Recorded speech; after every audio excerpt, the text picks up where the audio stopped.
All right, we're going to go ahead and get started. Good evening, everyone, and I hope you all are doing well.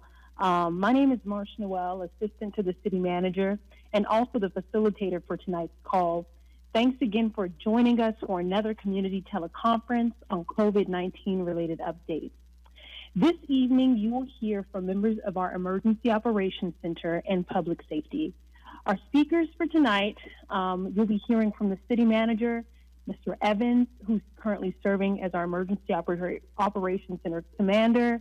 You'll be hearing from the Interim Fire Chief, Mr. Kurd, Chief John Kurd, I apologize. And then also you'll be hearing from our Interim Public Works Director, Terrence Bailey, serving as our EOC Planning Chief, our Finance Director, Randy Sherman, serving as our EOC Finance Chief.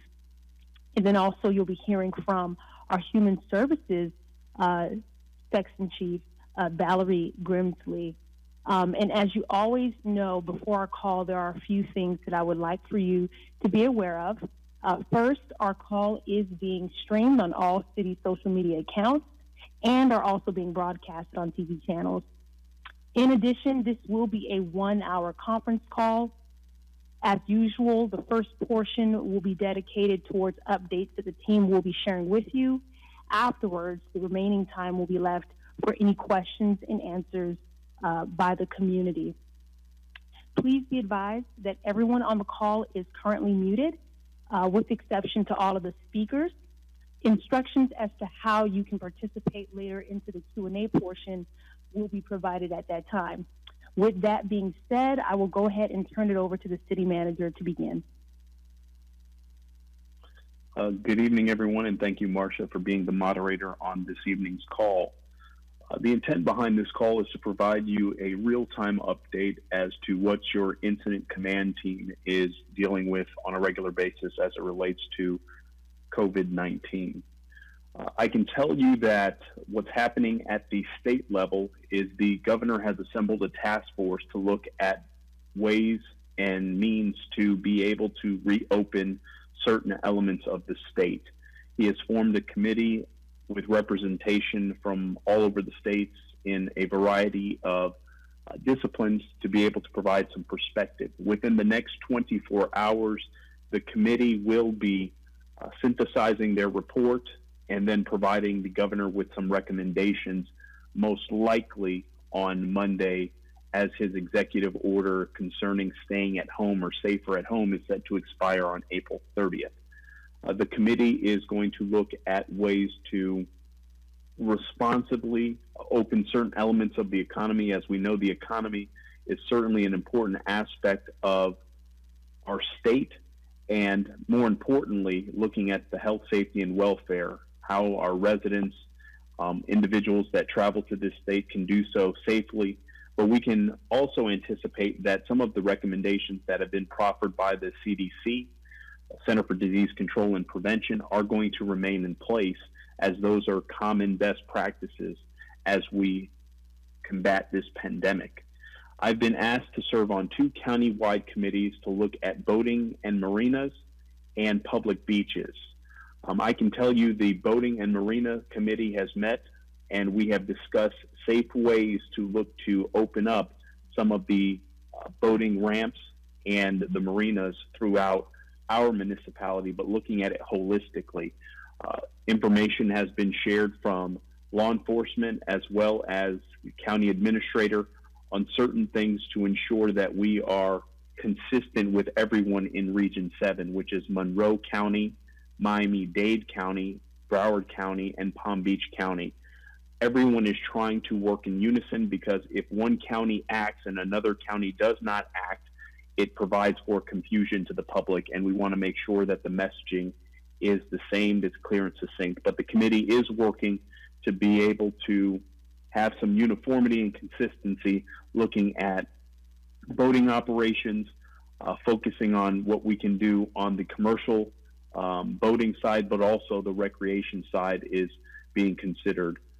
The committee, as it relates to beaches, each municipality was able to provide some insight and perspective on what they would like to see considered, but everyone on the call said there needs to be uniformity and consistency on the public and private beaches, as well as how other municipalities handle when beaches are slated to be reopened.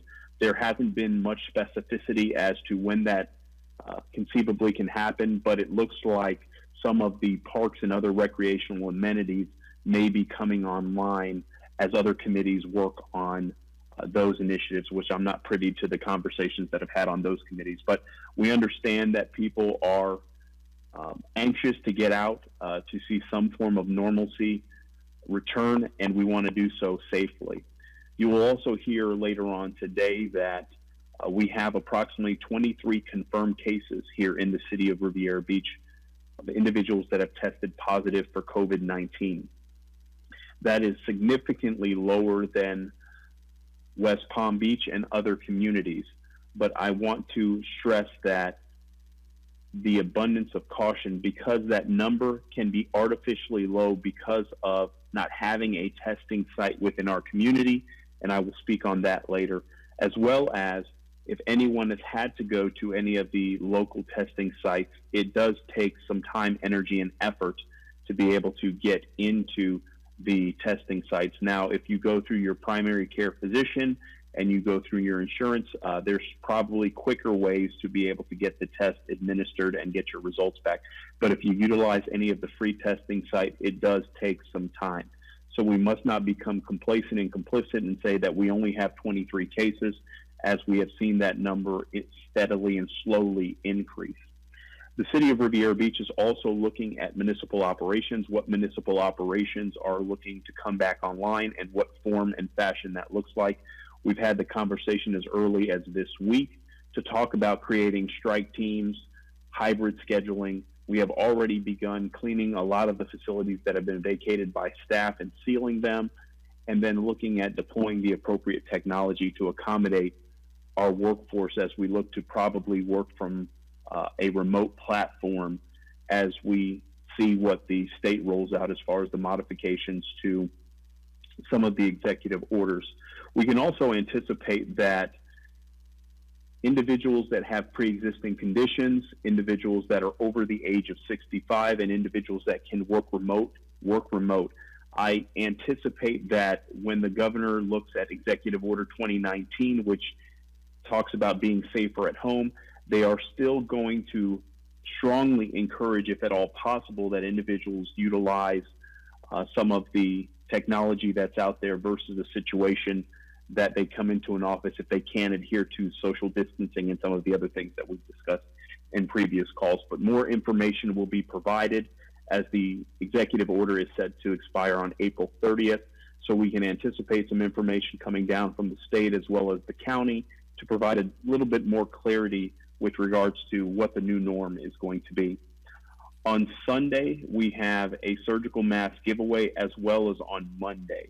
On Sunday, we will be at two locations simultaneously. We'll be at Cunningham Park and Dan Calloway Recreation Center. Surgical masks will be distributed from 11 to 1. We ask that you provide some form of identification or proof of residency. We want to make sure that this gets out to our residents. So if you have a utility bill or you have an ID or something that shows that you are in fact a Riviera Beach resident, we just ask that you place that on the dashboard where it's visible. We'll ask for you to roll down your window on the passenger side, and we will set 5 surgical masks per vehicle in your vehicle, and you can drive off. We're going to try to get through as many vehicles as possible while supplies last.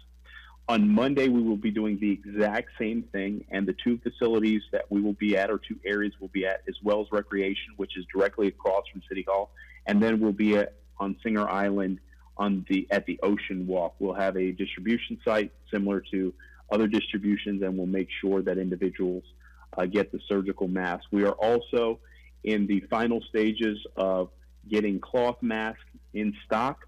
We hope to receive those probably in the next 7 to 10 days, and then we would look to distribute those out to the community as well. We can anticipate that this virus will be with us for a significant amount of time. Everything that we're hearing is that there will be a second wave, or potentially a second wave during the flu season. And so I cannot stress the level of importance with regards to adhering to all the recommendations that are being provided by the CDC, that we know that we can't go back to a new or our regular way of business, and this is a new norm in which we're operating. The City Council has also understood and understands some of the things that need to take place in order for the community to rebound economically and socially as it relates to this pandemic. And they have been at the forefront of working diligently to secure feeding, food donations and distribution sites, as well as advocating with their peers throughout the county and throughout the state for testing in our community.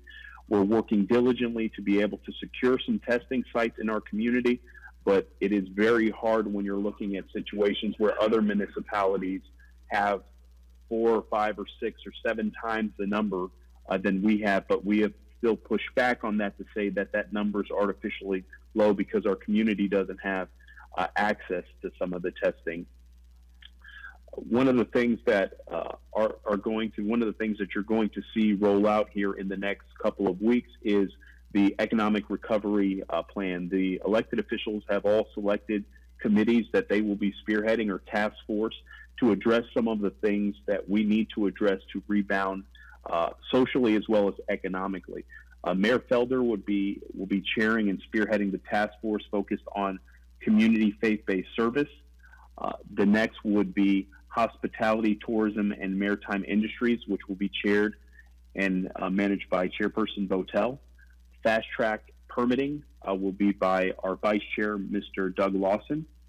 Health and Human Services by Councilperson Lanier will be spearheading that initiative. Small Business Assistance will be Councilperson McCoy, and Public Safety will be Councilperson Miller Anderson. These task force and committees are going to be very nimble. They are going to be able to provide recommendations to the policy-making board to make things easier for people to move in this new norm. How do we look at our policies, procedures to effectively open up the doors so things can move economically, as well as addressing some of the social issues that are even more prevalent in our community as a result of COVID-19. Again, we're still advocating for testing because we believe that that is certainly first and foremost to be able to combat this virus and take the appropriate steps to secure our community. So as more information becomes available on that, we will certainly provide it to the balance of the community. And lastly, I do want to emphasize the importance of cybersecurity from the City of Riviera Beach's perspective. We understand this painfully, and so we want individuals to also realize that this particular pandemic has brought out the best in some people, but it has also showcased some of the worst. And there's people out there that prey on individuals that are vulnerable when you're talking about cybersecurity. So for you at home, whether you're working at home or utilizing your own personal computing devices or your devices from your employer, be conscientious of the emails, the links, the websites, things that you visit, because there is a lot of phishing emails that are out there to prey on individuals to make a mistake and then infiltrate your system. Certainly download all the appropriate software patches and make sure your security systems are up to date, because that is the only way that you're going to be able to ensure that your system is not compromised and data not breached or stolen or what have you. So please take a look at your cybersecurity and make sure that you're aware of what's happening out there. And lastly, we understand that there's a lot of stress, a lot of anxiety. Certainly be conscientious of your mental health.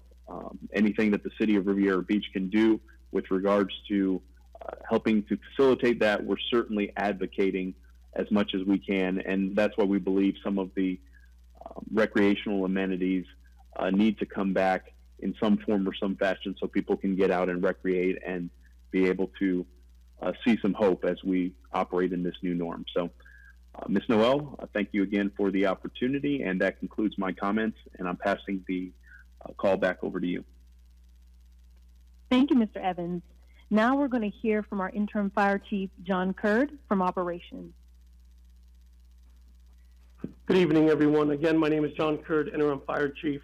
I'm going to talk about a couple of different things to try to answer some questions that have come through my office and also provide the latest data that's been obtained from the Florida Department of Health. Currently in the state of Florida, and this is the most recent update as of 6:30 today, there are 29,648 cases in the state of Florida, with 987 deaths being reported. In Palm Beach County, there are 2,554 total cases. 2,496 of those are residents. We have 56 that are non-residents. And in Palm Beach County, there has been 144 deaths reported, with 382 persons being hospitalized. In the municipal boundaries of Riviera Beach, according to the Florida Department of Health, we have 23 cases within our municipal boundaries. I want to clarify some confusion on some different GIS sites that are out there. They have different ways of identifying areas within Palm Beach County. There is a zip code finder that some people have found that shows that the zip code of 33404 has 39 cases. And as we all know, that makes up a good part of Riviera Beach. It also does make up parts of other municipalities in our boundaries. So I utilize Florida Department of Health information when dealing with cases within Riviera Beach, as that's the most reliable information in dealing with our municipal boundaries. I want to talk about testing now. There's been a lot of questions surrounding testing. Please understand that COVID-19 is new. There are new tests being rolled out. It seems like almost daily now, but the three tests that I want to focus on seem to be the tests that have dominated the industry or the market as it relates to COVID testing. The three tests are the PCR test, the IgG test, and the Pixel test. And I'll talk a little bit about each one of those. But one of the questions I want to address that's come to my office is, should we test all residents? Now, that's a very complicated question, and it's not a very simple answer. The testing that is available out there, the PCR test is a test that's done of deep nasal cavity, where they use the long Q-tip and go deep into the nasal cavity to determine whether or not you have shedding the COVID-19 virus. There is an IgG test, which is an antibody test that looks for specific antibodies that are produced within your immune system to determine whether or not you have been exposed to and have at some point in time come into contact with the coronavirus. And there is a new home test that's being rolled out that has just received contingent FDA approval. It's the Pixel test, where you can at home use a Q-tip to swab the inner portion of your nair, put that, which is your nostril, put that sample into a bag and mail it back off to the testing company. All of these tests have their pros and cons. And one of the things that we also need to be mindful of is, one of my biggest concerns is what's referred to as a false negative. That can prove to be absolutely disastrous to communities, and I want you to keep that in mind as we discuss and move through these three tests. The PCR test, the pros of the PCR test is, if you are shedding the coronavirus, if you are actively going through, it will show whether or not you are currently shedding the coronavirus and whether or not you currently have the virus. The problem with that test is that information is only good for that moment in time. So you need to be careful in asking for testing across a community, because you could have scenarios that exist where you are exposed to the virus on Monday, you are tested on Tuesday using a PCR test, you haven't developed the viral load or you are not shedding the virus, you receive a negative result, and later that week you start shedding the virus. So again, That PCR test is concerning to me because if you do receive a negative result, what does that mean? That just means that day you are not shedding the virus. And most people will use that information to feel that they are safe, they can go on about their daily lives and normal activities, and there's always a concern of false positives. While that testing is valuable and we are looking to bring it to our community, we also have other tests that we want to research and make sure that whatever testing we're bringing to our community is the right test.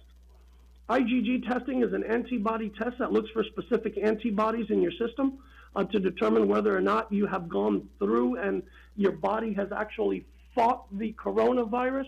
However, there are false negatives associated with IgG testing, and there's also been false positives where individuals' bodies have built up the antibodies that this test is looking for, but they may have built those antibodies because they were exposed to one of the other coronaviruses.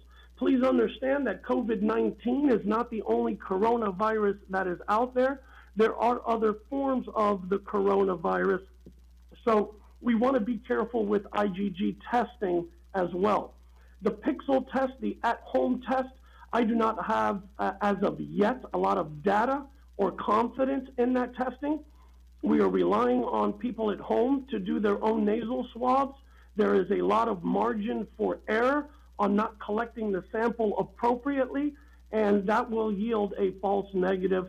And we haven't seen what those numbers are because the test has not been available on the market long enough to determine the accuracy of that test moving forward. We are very concerned with the coronavirus, it being one of the most dangerous viruses that we have seen, from the simple fact that the virus itself is a virus that you can obtain and be asymptomatic. Asymptomatic meaning you show none of the classic symptoms of the flu. When you would get the traditional flu, you know you have the flu. You have a temperature, you have a cough, you have a fever, you have some of or all of the symptoms associated with the flu. That is not the case with the coronavirus. There is a large segment of the population that will actually have the coronavirus and have little to no symptoms. Those individuals feel good, so they go on about their daily lives, which makes this the most concerning of all of the viruses and how easily transmitted it is, because individuals are walking around with it and don't even realize that they have it. I also want to caution our citizens to be mindful about data that is put in front of you. Understand data can very easily be manipulated in any way, shape, or form to make a case of the person that is presenting that data. Some of the recent data that has come out, and I've heard this mentioned, is normally 40,000 to 69,000 people die annually from the flu in the U.S. To date, approximately 47,000 people have died from coronavirus. So therefore, this virus is no more deadly than the flu. That is inaccurate information. Look at the measures that we have gone through: social distancing, hand washing, mask, isolation, shutdown of businesses, just to maintain that number at 47,000. We expect that number to grow.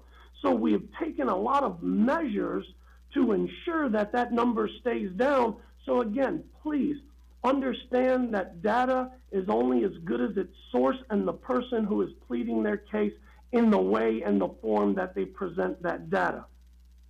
There's been a lot of growth surrounding the research of coronavirus. Being that it is new, it almost seems like information is changing daily. But there is some interesting information that I want to make our community aware of, is that many of the deaths that have been studied as a result of coronavirus are individuals who have passed away, unfortunately, were not killed by the coronavirus. They were actually killed by their own immune system.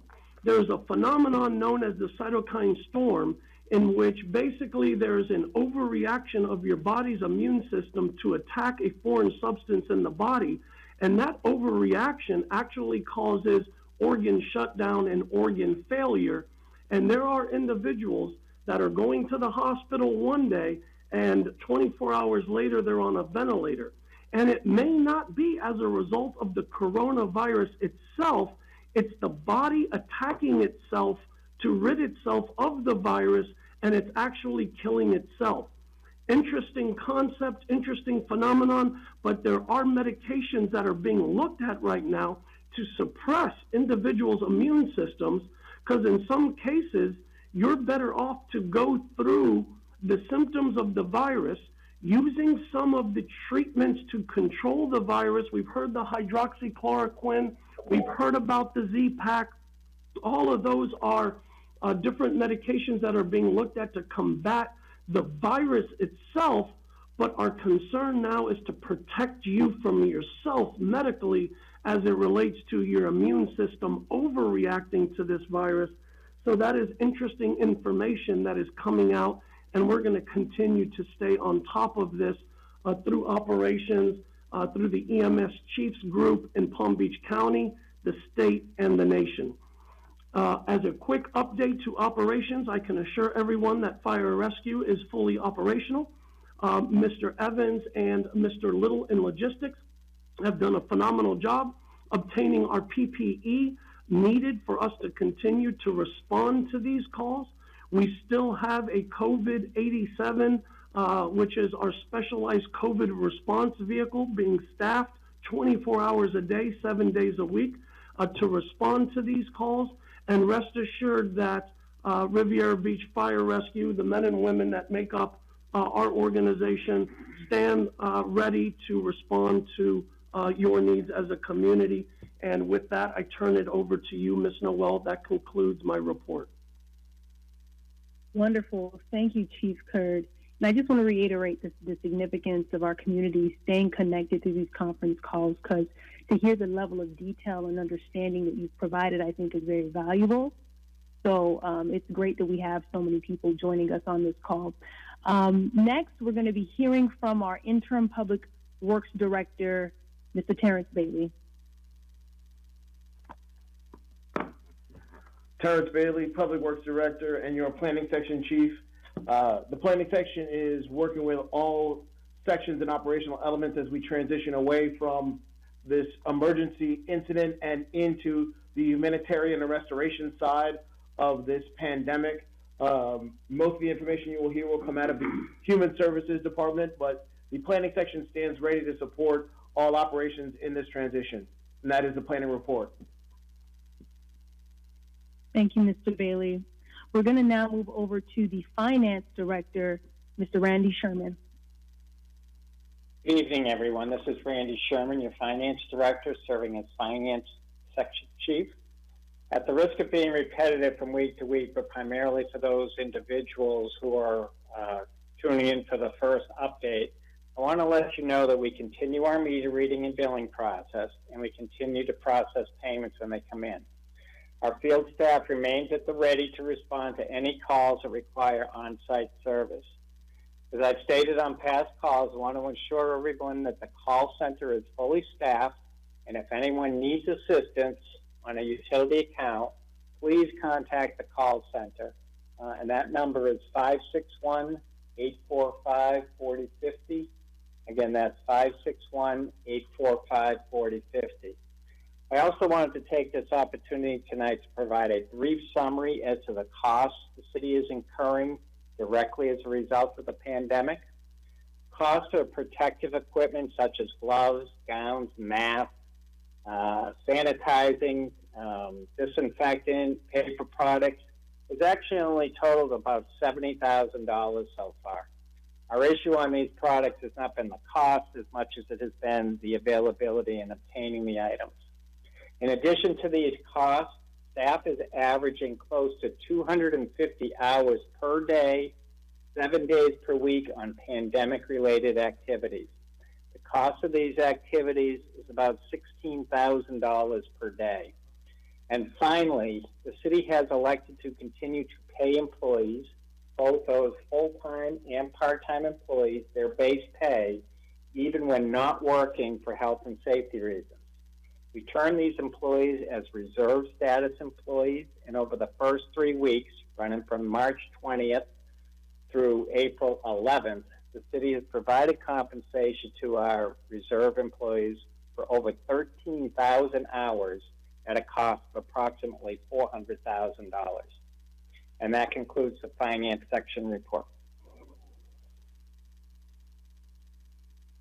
Thank you, Mr. Sherman. And last but not least, the newest member of our emergency operations team, Ms. Valerie Grimsley, serving as Human Services Section Chief. Good evening. This is Valerie Grimsley, Youth Empowerment Director, currently serving as Human Services Section Chief. Currently, we are serving our kids to make those are the kids that cannot have transportation to the schools to pick up lunch or breakfast.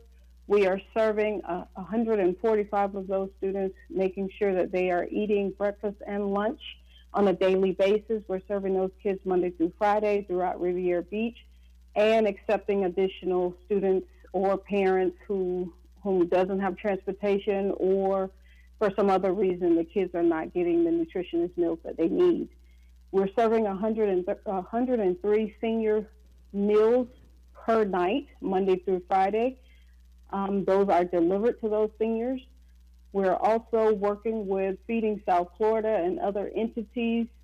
To date, we've served 3,000 plus families to make sure that they receive grocery every week, and we will continue to do that through COVID-19 and beyond. We have actually partnered and collaborating with nonprofit agencies in our city that outside of Friday, when the city has the food pantry, we are able to send our citizens on Tuesdays to the outreach located on Broadway to receive food, and we're also able to send our citizens over to Riviera Beach Community Outreach Center to receive food on Thursdays. So citizens are able to receive grocery Tuesday, Thursday, and Friday. In addition to that, we are working with the county. I was on a county conference call this morning to speak with all community business agencies and nonprofits serving youth, parents, citizens, in whatever capacity they may be in. And we now have a link that we will be able to serve our citizens with mental health and crisis counseling per Zoom and other virtual software. And anyone needing that additional information can either go on the city website or contact me directly. In addition to that, we will continue to work with other agencies to provide our citizens additional food resources and any type of crisis intervention resources until we are back to some form of normalcy. That is all for the Human Services Department. Thank you, Ms. Grimsley. And just for anyone who may be wondering, Ms. Grimsley, do you have the contact information for folks who may be inquiring about any of the services you mentioned? Any phone numbers or emails in particular? If they could contact me directly, especially for the county services, then I can link them and make a referral directly by email. My phone number is 561-707-8345. And my email is V as in Valerie, Grimsley, Grimsley, @rivierbeach.org. Thank you. All right, so that now concludes our staff report. We're now going to move on into our question and answer portion. Now, if you would like to ask a question, you can do so by dialing *9 so that I can unmute your line. Once you're unmuted, you can ask your question, and then afterwards, your line will be muted again. Please make sure to state your name, and if you are a resident, business owner, or whatever other position you hold in the community.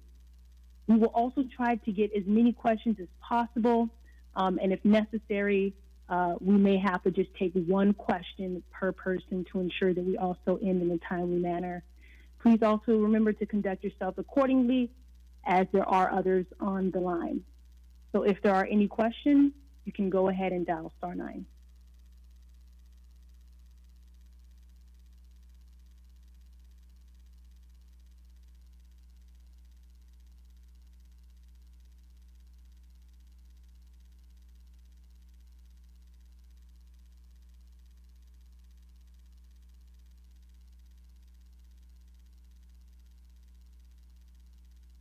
All right, I will go ahead and unmute one of your lines. Hello? Yes, we can hear you. Can you hear me? Correct. Hello? Yes, good evening. Thanks to all of the lead departments in this city here for doing a magnificent job. And as always, this is Miss Bram, so I'm going to identify myself. I totally can say that and give hats off to the city of Riviera Beach, because they have totally stepped up to the plate and went beyond. No one can say that within this city that the city has not provided food outlets. Miss Grimsley, she also made mention, and I just want her to articulate that, because we know that when crisis like this happens, we have that mental health component too, because what some is going through, it is devastating. And Fire Chief Mr. Kerr, you made mention about that it was three of the testing that has been rolled out: the PCR and the IgG and the Pixel test.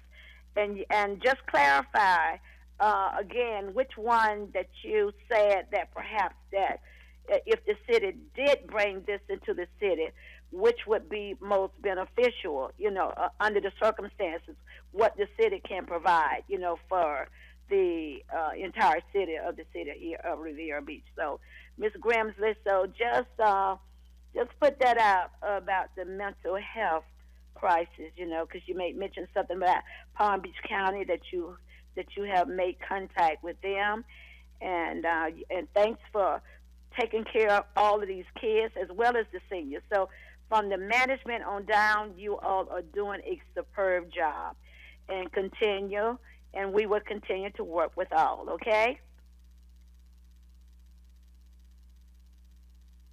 Thank you, Ms. Did Brand. you hear me? Yes, thank you, Ms. Brand. Yes.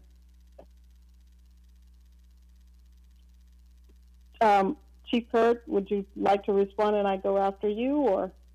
Absolutely. I was just waiting on the prompt. As it relates to the testing, there is no doubt in my mind that PCR testing holds value for individuals in our community that are experiencing symptoms that meet certain criteria to determine whether or not they are actually positive, so that they can do their part to stay home, self-isolate, and not spread this virus.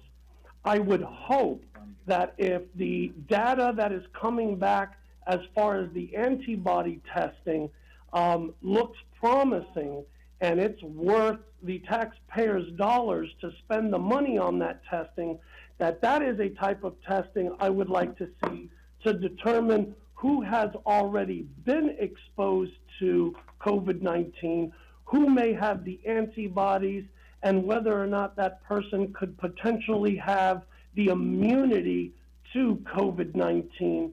But I'm not confident as of yet on all of the data, but I think those two are probably going to be the best two PCR testing for our community should they feel sick, ill, and need to determine whether or not they are, and then the IgG testing to follow to determine immunities to the virus. And I hope that answers your question.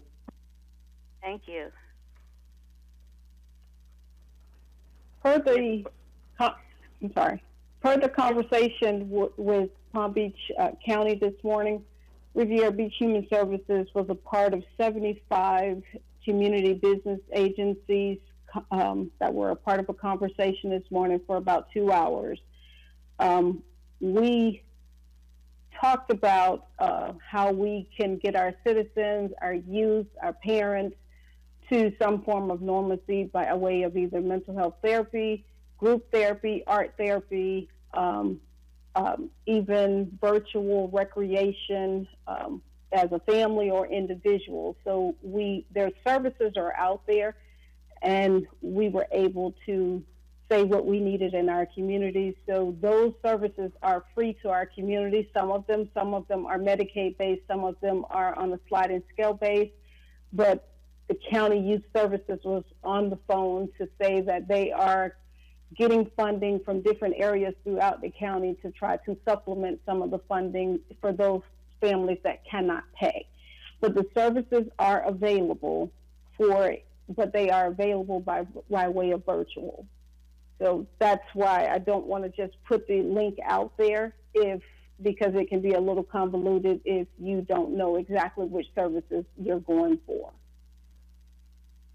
And thank you all again for addressing every aspect pertaining to what we are doing here in this city. So a big shout out to all of you all. Thank you all. Thank you. And we do have another question, so I'll go ahead and unmute your line.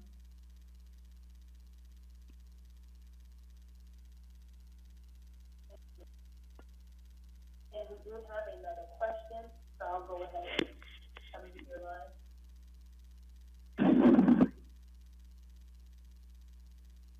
Hello?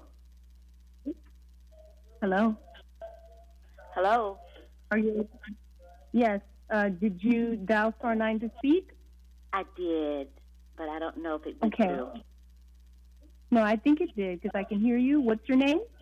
My name is Doretta Park. Doretta. Okay, nice to meet you, Miss Doretta. If you can, if you're able to, you can ask a question right now. Okay. My name is Doretta. I do ask that because we're hearing a lot of feedback. Yes. Okay.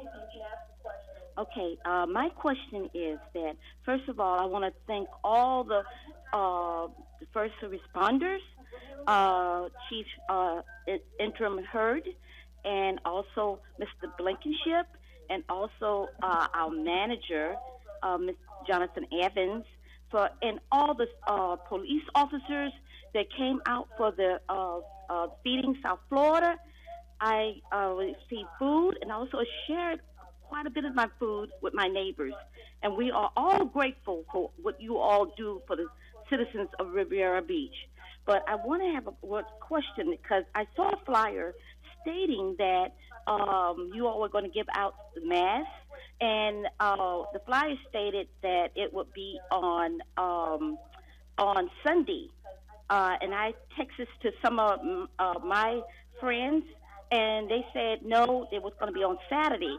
So I think, just to confirm that, because I came on a little late, would you just confirm that it is going to be on Sunday at from 11 a.m. to whatever time that extends? And I know it's a Cunningham Park, and also Tate's Park, Dan Calloway Park. So if you can just confirm that again, so the people that I talk to can know that it's not going to be on Saturday, but it is going to be on Sunday.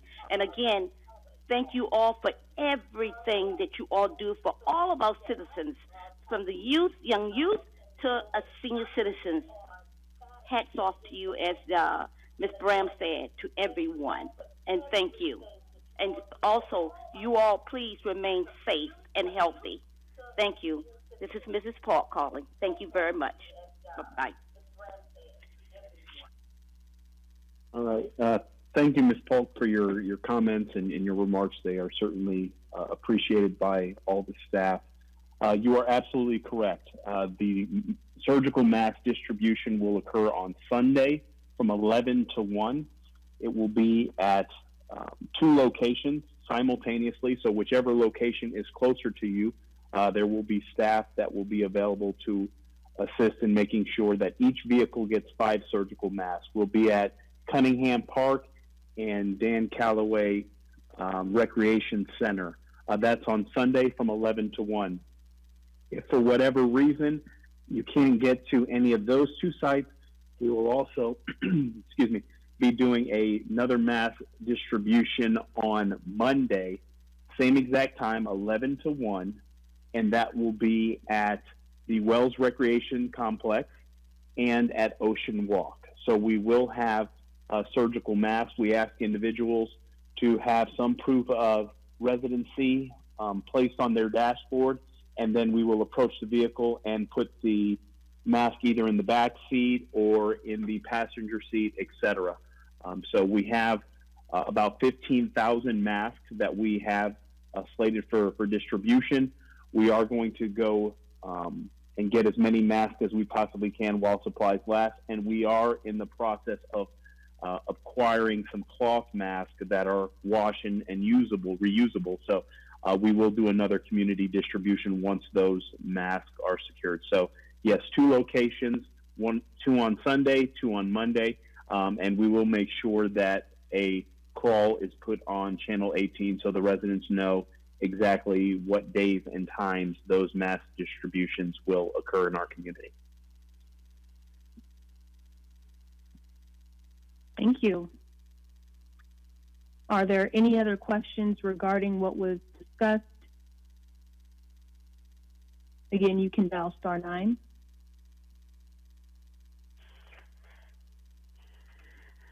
All right, so it seems as though there are no other questions. So prior to the end of our call, there are a few announcements that I would like to make. First, again, I want to thank you all for your continual engagement and cooperation with the city as we work together to battle COVID-19. We do want to continue encouraging you all to follow the city on social media, on all social media accounts, and also the city's dedicated COVID-19 webpage. You can visit that page by going to rivierabeach.org/COVID-19. Finally, I'd also like to encourage everyone that though we are experiencing an unprecedented moment at this time with this pandemic, we are also at a pivotal juncture to make sure that our voices are heard for now and in the future for yourself and your community through participation in the Community Value Survey and 2020 Census. Yes, I did want to use some time near the end of this call to really give these 2 initiatives the due, I think, acknowledgement that they deserve at this time. As you may know, the Community Value Survey has been out since February, and at this point, I think we're up to about 400 responses. We're in a community of about 33,000 residents, and we would certainly like to see more involvement with that survey just so that we can hear from you what it is that you value about your city, your local government, what you want to see happen in your own community. In addition, you also have the 2020 U.S. Census that is out, and it is open for your response as well. This survey is done every 10 years, and we are currently at a moment where we can let our voices be heard so that we can help direct priorities and public funding from the federal government to hopefully see a substantial change and improvement for our own community. So if you would like to participate in the Community Value Survey, you can access that survey by going to surveymonkey.com/r/Riviera Beach. If you want to take the 2020 census or want more information on that particular initiative, you can go to 2020census.gov. It only requires a few minutes of your time to take each of these surveys, so please don't miss out. And as always, please be safe. Mr. Evans, if you have any further remarks you'd like to make, you can go ahead and do so. Thank you, everyone, for listening in on the call, and appreciate all the hard work that's being displayed by the men and women in our agency. They've been doing an exceptional job, and thank you for the leadership and guidance and direction by the City Council and the Mayor during this pandemic. Ms. Noel, that concludes my comments. All right. Thank you. Have a great night and have a safe night, everyone. Goodbye.